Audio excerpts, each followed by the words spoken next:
ബഹിരാകാശത്തേക്ക് എത്തുന്ന ആദ്യ മലയാളിയാകാൻ US space force colonel Anil Menon ഇന്ന് ഇന്ത്യൻ സമയം രാത്രി 8:17 സൊയൂസ് MS-29 ബഹിരാകാശ പേടകത്തിലായിരിക്കും യാത്ര. 8 മാസത്തോളം അദ്ദേഹം അന്താരാഷ്ട്ര ബഹിരാകാശ നിലയത്തിൽ ചെലവഴിക്കും. മൈക്രോ ഗ്രാവിറ്റി ഉൾപ്പെടെയുള്ള വിഷയങ്ങളിലായിരിക്കും അദ്ദേഹം പരീക്ഷണങ്ങൾ നടത്തുക.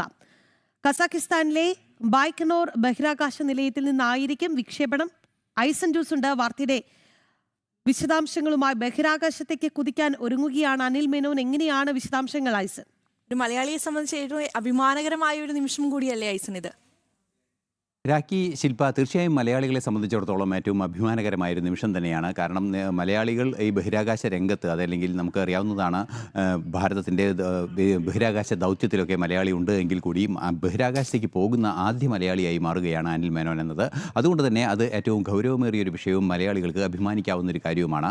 നാസയുടെ ശാസ്ത്രജ്ഞനായ അദ്ദേഹം, അല്ലെങ്കിൽ നാസയുടെ ബഹിരാകാശ യാത്രികനായ അദ്ദേഹത്തിൻ്റെ വേരുകൾ ഒറ്റപ്പാലത്താണ്. ഒറ്റപ്പാലത്ത് ഇപ്പോഴും അദ്ദേഹത്തിൻ്റെ ബന്ധുക്കളും എല്ലാം തന്നെ ഉണ്ട് എന്നതാണ്.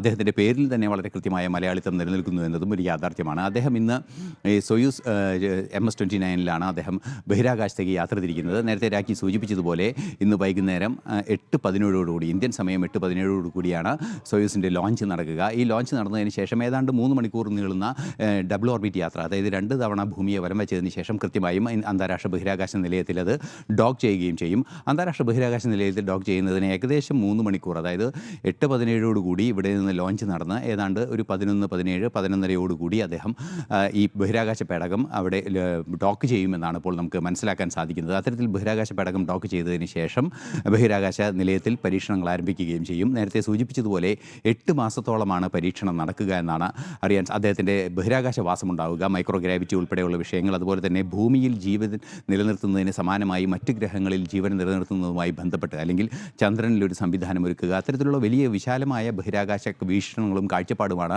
മനുഷ്യരാശിക്കുള്ളത്. അതുകൊണ്ട് തന്നെ ഈ നാസ സയൻറ്റിസ്റ്റ് കൂടിയായ വ്യക്തി റഷ്യയുടെ ബഹിരാകാശ പേടകത്തിൽ യാത്ര ചെയ്യുന്ന മലയാളിയാവുമ്പോൾ മനുഷ്യന്, ലോകത്തിന് മുഴുവൻ അതൊരു സന്ദേശം തന്നെയാണ്. അത്തരത്തിലൊരു ശാസ്ത്രത്തിൻ്റെ സന്ദേശം. അതിരുകളില്ലാത്ത ബഹിരാകാശത്ത് അതിരുകളില്ലാത്ത മനുഷ്യസ്നേഹത്തിൻ്റെയും അതിരുകളില്ലാത്ത മനുഷ്യബന്ധങ്ങളുടെയും ഒരു കഥ കൂടി മെനഞ്ഞുകൊണ്ടാണ് അദ്ദേഹം കൃത്യമായും മുകളിലേക്ക്, അല്ലെങ്കിൽ ബഹിരാകാശത്തേക്ക് പോകുന്നത്. ഉയർന്നു പോകുന്ന ഓരോ റോക്കറ്റിലും മനുഷ്യസ്നേഹത്തിൻ്റെ കഥകളുണ്ട് എന്ന് വളരെ വിഖ്യാതനായ ഒരു ശാസ്ത്രജ്ഞൻ പറഞ്ഞിട്ടുണ്ട്. അതുപോലെ തന്നെ മനുഷ്യസ്നേഹത്തിൻ്റെ കഥകൾ തന്നെയാണ് അദ്ദേഹത്തിൻ്റെ ബഹിരാകാശ ഗവേഷണത്തിൽ നടക്കുക എന്നാണ് അറിയാൻ സാധിക്കുന്നത്. മൈക്രോ ഗ്രാവിറ്റി ഉൾപ്പെടെയുള്ള വിഷയങ്ങളിൽ ആഴത്തിലുള്ള പഠനങ്ങൾക്ക് കൃത്യമായും സ്പേസിൽ തന്നെ പരീക്ഷണങ്ങൾ ആവശ്യമുണ്ട്. അത്തരത്തിലുള്ള പരീക്ഷണങ്ങളായിരിക്കും പ്രധാനമായും അദ്ദേഹത്തിൻ്റെ നേതൃത്വത്തിൽ നടക്കുക എന്നാണ് ഇപ്പോൾ അറിയാനും സാധിക്കുന്നത്. ഇന്ന് 8:17 മലയാളിക്ക് അഭിമാനമായി മാറുന്ന നിമിഷമായി അത് യാഥാർത്ഥ്യമാകാൻ പോകുകയാണ്.